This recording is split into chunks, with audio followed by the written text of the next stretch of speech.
time? Yes. Does it say recording? Yes. Hi, Evelyn. How are you doing?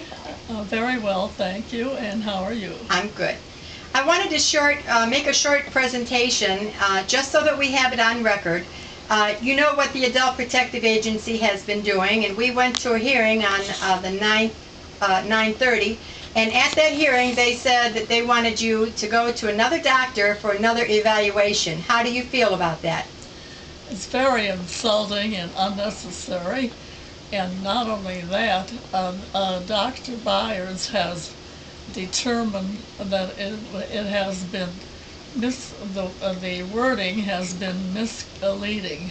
Yeah, it was an ambiguous form, he said. That's right. Yeah. Well, my question was, if the Dr. Byers form was good enough to have them put you away, why wasn't it good enough to have them save you? You know, why would they need another doctor now to cross over what he said if it was good enough with them when it was negative? I think that there's an answer to that.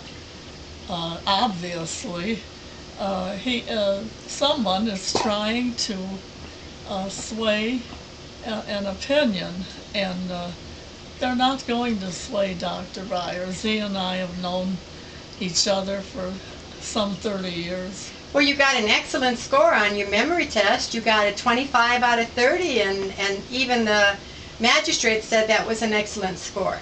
Yes, so what's the problem? That's what I want to know. Well, they think they have jurisdiction over you. Do you think they have jurisdiction over you? Nothing whatsoever. Okay, because why? They haven't got the permission for it. You have not given them permission? Oh, never. You don't consent to what they're doing? That's right. I absolutely do not consent. Okay, and the paperwork that you filed in the bank, in the suit, let them know that. You put everything down in paper, and yes. I filed that for you, and it said that you don't consent. Absolutely. Okay. The Adult Protective Agency, they're getting a bad name. It's about medicate, isolate, and steal the estate. Oh, it sounds like a kangaroo court. Well, you know, if they haven't got your consent and they said to you, this is an order, you have to go because we order you to go and get another doctor's opinion. They're not authorized to get another order or to pursue anything like that.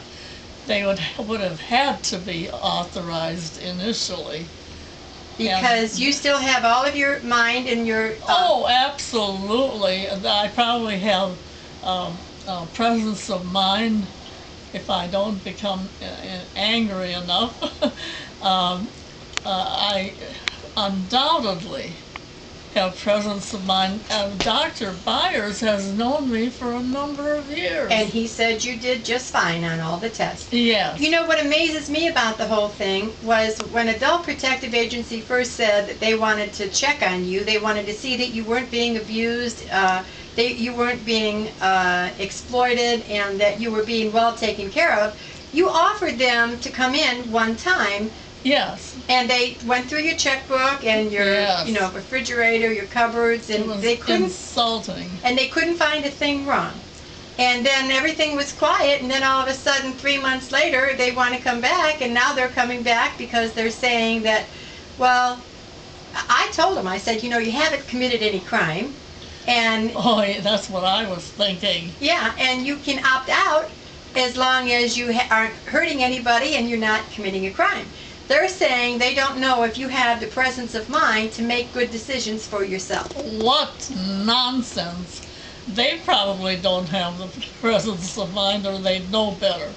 Well, you know, it was ironic that they have tried to appoint a 79-year-old man to take care of a 90-year-old woman. And he kept interrupting me, and I kept saying, well, forgive me, but I was thinking, you old goat, what are you interfering for? You don't know what you're doing. Well, and the magistrate interrupted you, and I cautioned him that he interrupted you. They were rude there at that appointment. They were very rude. I have never encountered such professional rudeness. Okay. Okay, so the end thing is they want you to go see a doctor and they wanted to have another appointment on December 3rd. We have submitted paperwork to make them prove jurisdiction, and they have 10 days to prove it, and then after they don't, if they ignore it, then we're going to give them another 10 days and then notice of default. So we're just trying to show them that you are 100% there, and nobody needs to make up decisions for you, do they? That's a certainty. Nobody. Okay. Nobody. Okay. It's like you walk on your walker and you get around fine. We went to the wheelchair on that appointment because it was a long day down the road. But they're asking you to go out on December 3rd when there's swine flu out there and when it's mid-cold snow and everything. And for what? To comply when they want you to comply. And then after you comply this time, what's to stop them from coming back in a year and having you comply a second time? They don't have the authority to do any of that. Okay. All right. Thank you, Evelyn. Thank you.